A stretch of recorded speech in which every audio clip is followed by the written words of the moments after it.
Baik, dalam tajuk di minggu 2 ini, murid-murid akan belajar mengenai dua perkara, iaitu pertamanya, bagaimana untuk mengambil langkah keselamatan sekira berlakunya kemalangan ataupun kecederaan di dalam bengkel. Seterusnya, bagaimana pula untuk murid boleh membincangkan amalan keselamatan, iaitu pertama untuk macam mana kebersihan di bengkel, apa yang boleh buat di bengkel untuk daripada segi kebersihan dan juga penyelenggaraan alatan. Jadi dalam bengkel memang ada alatan yang perlu diselenggara supaya ia tidak rosak. Jadi untuk tahap penguasaan dalam tajuk pada minggu ini, murid boleh mencapai TP4 dengan cara boleh menceritakan semula amalan keselamatan untuk mengelakkan berlakunya kemalangan. Baik, dalam minggu ini, murid akan belajar dan mencapai pembelajaran iaitu objektifnya ialah menyatakan 3 jenis kemalangan yang boleh berlaku. Dalam bengkel akan ada beberapa kemalangan, jadi murid boleh ceritakan kemalangan ini dan boleh ceritakan cara untuk mengelakkan kemalangan dengan betul. Jadi untuk mencapai kriteria kejayaan, murid boleh menyatakan 3 langkah yang boleh diambil sekiranya berlaku melecur. Jadi murid boleh ceritakan, jadi murid boleh capailah pembelajaran pada hari ini. Seterusnya boleh menyatakan 3 langkah yang diambil jika berlakunya renjatan elektrik. Dan akhir sekali untuk tambahan, murid boleh menyatakan 4 alatan di dalam bengkel yang boleh diselenggara. Baik, dalam bengkel, antara contoh kemalangan yang boleh berlaku, yang pertamanya lah iaitu melecur. Baik, di dalam bengkel memang ada peralatan yang panas seperti gam panas, pen 3D. Jadi di muncung ni, sebab dia menggunakan elektrik, di muncung alatan ni memang panas. Jika berlakulah kemalangan ataupun kecederaan yang melibatkan melecur ni, murid-murid pertama sekali memang kena pergi ke bahagian sinki. Di dalam bengkel di sekolah, kebanyakan bengkel yang disediakan oleh pihak KPM memang ada sinki, jadi murid boleh ke sinki dan basuhlah. Pertama sekali basuh dahulu menggunakan air paip. Kemudian guru bagi tahu guru dan guru akan sapu lotion lah ataupun krim untuk merawat kecederaan tu. Jadi kalau dulu-dulu kecil-kecil cikgu teringat kalau jadi je kemalangan pakat-pakat bubuh ubat gigi. Okay, ubat gigi tu berfungsi untuk menyejukkan keadaan. Ada juga petua orang tua-tua kata boleh bubuh kicap. Tapi kicap takut kulit gelap. Jadi kalau yang sekarang ni ikut pengajaran yang betul, sapukanlah krim yang dah disediakan di sekolah. Kalau di rumah ikut terpulang pada mak ayah lah. Seterusnya, jika berlaku lagi kesakitan, jadi bolehlah murid-murid berjumpa dengan doktor ataupun pegawai perubatan dengan kadar segera. Itu adalah contoh kemalangan pertama sebab di dalam bengkel memang ada alatan yang panas. Seterusnya, contoh alatan yang ada kedua yang boleh menyebabkan kecederaan ialah gergaji ataupun pisau belit. Jadi gergaji dan pisau belit ni memang ada dan digunakan di sekolah. Okay, jadi dia akan mengakibatkan luka ringan. Okay, kadang jari terpotong ataupun tercucuk sebab memang murid akan belajar untuk potong kotak. Jadi jika berlaku, pertama sekali macam tadi boleh juga pergi ke sinki dan basuh dulu luka tu. Tapi luka tu akan lambat berhentilah. Jadi untuk mengelakkan jangkitan kuman, murid-murid perlu bersihkan luka. Ambil sedikit kapas dan sapulah dengan antiseptik. Jadi antiseptik ni ada banyak jenama, ada Dettol apa semua tu. Jadi itu adalah untuk membuang kuman-kuman sebelum merebak. Kedua, untuk langkah seterusnya ialah sapukan luka dengan iodin. Okey, iodin ni biasanya kalau sapu jadi warna kuning macam ni. Jadi kuning tu untuk pastikan luka tu tidak tercemar lah. Sama juga fungsi macam antiseptik tadi, supaya luka tu pun cepat kering dan sembuh. Dan akhir sekali, balutlah luka itu dengan kain kasar ataupun gauze. Okay, kain kasar macam ni, dia macam jaring-jaring tu. Biasa kalau pergi cabut gigi pun ada bagi kain jaring untuk sumbat tu kan. Jadi, dan last sekali bolehlah tampal dengan plaster. Itu untuk kecederaan ringan. Okay, banyak caralah petua-petua. Jadi di sekolah memang ada kotak perubatan kecemasan, jadi boleh minta bantuan guru anda. Seterusnya, antara contoh kemalangan juga yang boleh berlaku ialah renjatan elektrik. Jadi elektrik ni memang kamu akan gunakanlah di sekolah sebab kamu akan gunakan pen 3D, akan gunakan gam panas. Jadi bila berlakunya kebocoran dalam alatan ataupun silaplah pegang suis, pertama sekali jika berlaku yang orang dah kena elektrik tu dia memang akan sakit. Kalau cepat-cepat tarik tak ada masalah. Jika berlaku renjatan yang kuat untuk membantu murid-murid janganlah pegang kawan tu yang sedang kena elektrik shock tu sebab boleh mengalir sebab memang kulit manusia ni boleh mengalirkan aliran elektrik. Jadi carilah benda yang penebat. Penebat ni adalah benda yang tidak mengalirkan elektrik seperti kayu ataupun tali pinggang. Janganlah ambil kayu ketuk kawan tu, bukan. Maksudnya tolak kawan tu menggunakan kayu yang sesuai ataupun ambil tali pinggang dan jerut di bahagian badan kawan, tarik supaya dia lepas daripada sumber elektrik tu. Jadi bila dah lepas, kawan tu memang akan mungkin terkejut ataupun pengsan. Baringkanlah kawan anda tu, mangsa tu boleh baringkan, carilah tempat yang terbuka, maksudnya tak panas, dan kalau dia pakai tali leher, bukalah sedikit bahagian collar supaya dia boleh rasa lebih selesa dan terus dapatkan bantuan. Kalau serius, kalau mengalami luka, bolehlah hubungi doktor, boleh minta bantuan guru untuk bawa murid tersebut ke klinik. Tapi biasanya pengalaman cikgu lah, kalau kena elektrik sedikit saja, kalau masa cikgu buat guna test pen ataupun buat projek, biasanya kena gigit semut api tu. Tapi kejap. Tapi kalau berlaku lebih teruk, inilah langkah yang perlu diambil. Jangan sekali-kali pegang kawan yang sedang mengalami renjatan dengan tangan anda. Baik, itu adalah 3 contoh kemalangan yang boleh berlaku di dalam bengkel.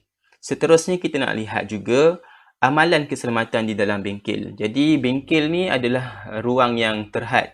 Jadi guru anda akan sediakan pelan lantai ni dan juga pelan laluan kecemasan. Jika berlakunya kecemasan, di mana nak keluar? Pintu belakang ke, pintu depan ke?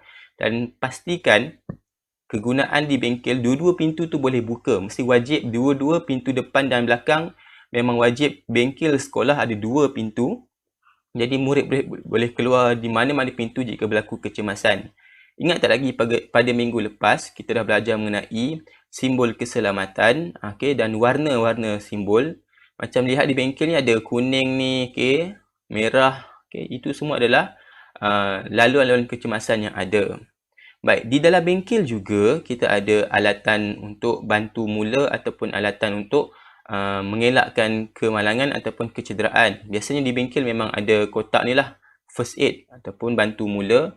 Dalam tu ada gunting, ada selotip, ada plaster, ada iodine, ada kadang-kadang Panadol, minyak but-but, macam-macam ikut sekolah lah untuk merawat kecederaan. Dan seterusnya, di dalam bengkel juga ada pemadam api. Biasanya letak di dalam bengkel ataupun di luar bengkel. Jadi pemadam api ni murid-murid kena tahu guna jugalah. Biasanya kalau boleh tengok dekat Google ataupun YouTube, dia ada singkatan PASS. P-A-S-S. Iaitu jikalau anda jumpa benda ni dan larat angkat, kalau cikgu memang tak ada ataupun jadi benda pada cikgu nak bantu segera, murid-murid kena tarik dulu picu. Picu sini adalah macam picu bom tu. Tarik picu, kemudian murid perlu aim.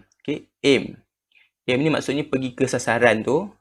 Kemudian squeeze, tekan bahagian atas ni dan sweep. Sweep maksudnya sapulah. Lipas. Biasanya cikgu adalah untuk membantu, jangan risau. Maksudnya kalau nak tahu cara penggunaan macam itulah. P-A-S-S. Tarik pin pada sasaran, tekan dia punya tuas tu dan juga sapu dia punya kandungan. Dalam ni ada yang gas, ada yang tepung. Yang biasa kita tengok warna putih tu sebab dia ada campur tepung. Itu mengenai amalan keselamatan yang pertama.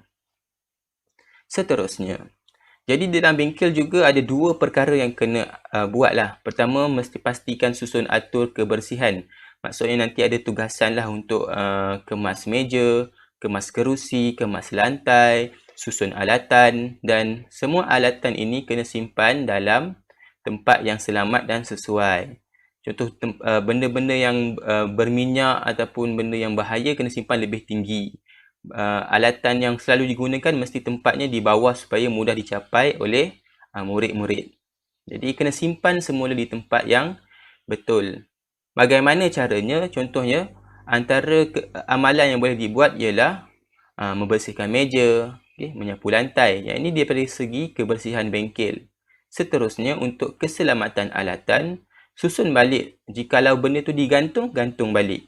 Jikalau bahan itu dalam almari, letakkan semula di dalam almari. Ini adalah contoh amalan keselamatan yang boleh anda buat sendiri di dalam bengkel.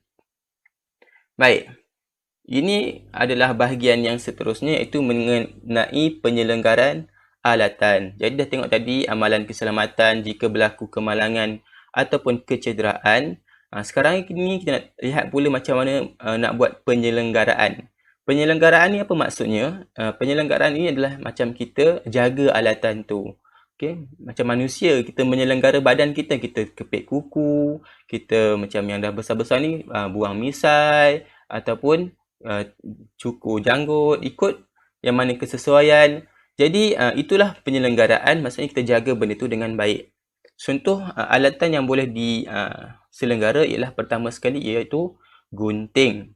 Jadi gunting ni pertama sekali dah guna ataupun dah buat pelbagai benda. Contohnya murid biasa guna adalah potong kotak. Jadi bila gunting ni potong kotak, kadang akan berlaku melekat habuk. Jadi murid perlu bersihkan kotoran guna kain ataupun berus.